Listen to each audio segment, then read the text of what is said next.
Assalamualaikum warahmatullahi wabarakatuh. Selamat datang di channel Irawan Live. Assalamualaikum warahmatullahi wabarakatuh. Salam smart. Berjumpa lagi di channel Irawan Live.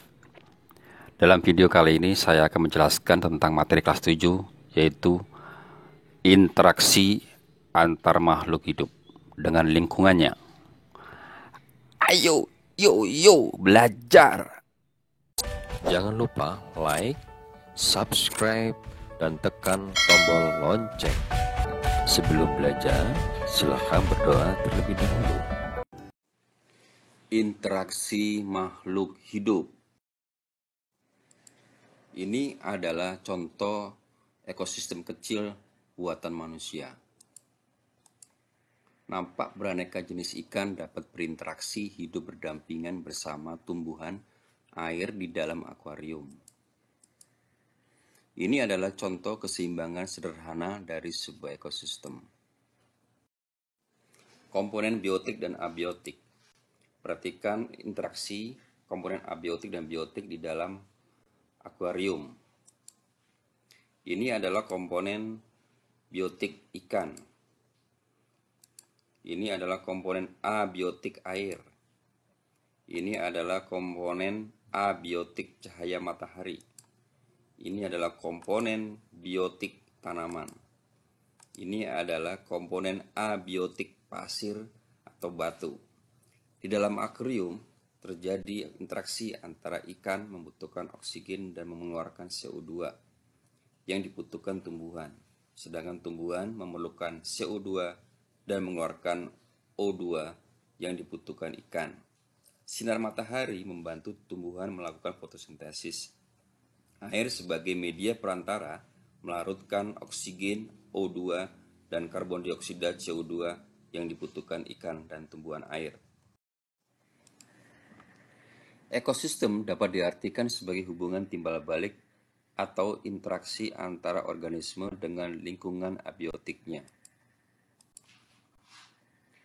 Ini adalah ekosistem hutan. Di dalamnya terjadi interaksi dan saling membutuhkan antara biotik, tumbuhan, ulat, tikus, burung kecil, elang, ular, harimau, pengurai, dan ada komponen abiotik, yaitu air, sinar matahari, tanah, udara, sehingga terjadi sebuah keseimbangan kehidupan dalam ekosistem hutan.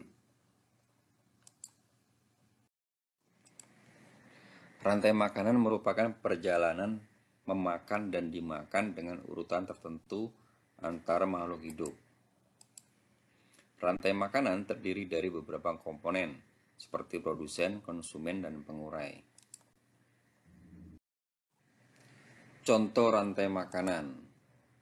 Ini adalah tanaman padi sebagai produsen, dimakan oleh ulat sebagai konsumen tingkat 1.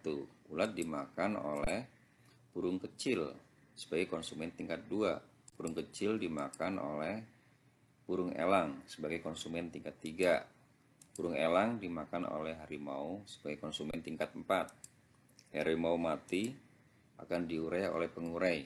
Hasil penguraian berupa zat organik anorganik yang dibutuhkan oleh produsen atau tumbuhan.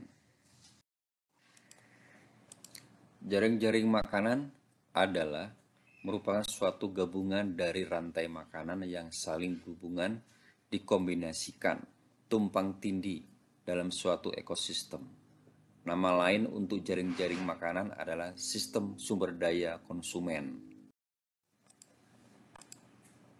Dalam sebuah ekosistem diperlukan sebuah keseimbangan sistem, maka tumbuhan sebagai produsen harus mempunyai jumlah populasi yang paling besar dibandingkan dengan tingkat trofik lainnya. Jumlah dari populasi produsen lebih besar dari konsumen tingkat 1, dari konsumen tingkat 2, konsumen tingkat 3, dan seterusnya sehingga sampai dengan konsumen puncak dengan jumlah populasi paling kecil.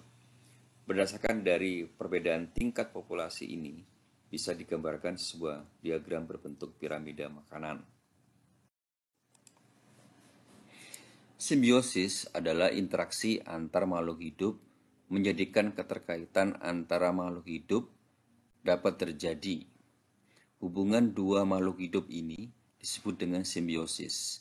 Dalam simbiosis seringkali terjadi beberapa kondisi seperti saling menguntungkan, simbiosis mutualisme, merugikan, simbiosis parasitisme, atau tidak menguntungkan dan tidak merugikan, simbiosis komensalisme.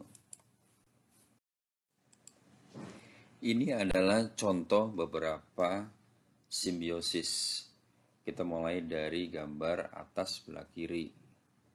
Itu adalah gambar cacing pita di dalam usus manusia, di mana cacing pita menyerap sari-sari makanan sehingga manusia mengalami kekurangan gizi. Gambar yang kedua adalah burung-burung yang hinggap di atas tubuh kerbau, di mana terjadi simbiosis mutualisme, saling menguntungkan. Kerbau merasa kutu-kutu yang ada di dalam badannya itu dimakan oleh burung. Kemudian burung merasa untung karena mendapatkan makanan dari kutu-kutu kerbau. Gambar yang berikutnya yaitu simbiosis komensalisme, di mana pohon anggrek numpang di pohon inangnya, tetapi pohon inangnya tidak merasa terganggu. Berikutnya bahwa ada ikan hiu dengan ikan remora. Ikan remora mendapatkan makanan dari sisa makanan ikan hiu. Ikan hiu tidak merasa terganggu. Berikutnya yaitu simbiosis parasitisme, di mana ini benalu benang telah menumpang pada tumbuhan induknya, tumbuhan inangnya. Akibatnya tumbuhan inangnya ini mengalami susah untuk tumbuh. Kemudian terakhir adalah simbiosis mutualisme, di mana lebah menyerap madu dari bunga. Bunga dapat merasa untung karena dibantu proses penyerbukannya. Demikian uraian singkat tentang interaksi makhluk hidup. Mudah-mudahan kalian dapat memahami dan mengerti materi ini. Terima kasih sudah melihat tayangan video ini. Mudah-mudahan bermanfaat untuk kehidupan kalian.